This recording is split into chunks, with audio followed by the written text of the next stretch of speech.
All right, we're going to use the red admin card. First, you see clear totals. If you have a card and coin machine, hit enter, and it will automatically clear the totals, so you don't have to log into the SpyderWash portal. But you will still have to clear out any coins that are in the machine.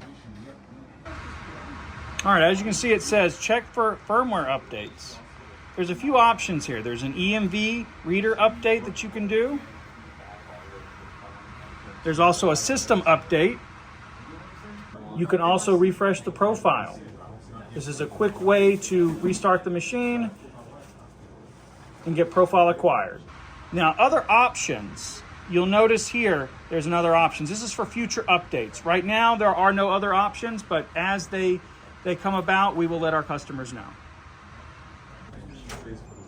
Then you see Bluetooth address. This is a quick way to check to see what the Bluetooth address is. The firmware version on the board as well.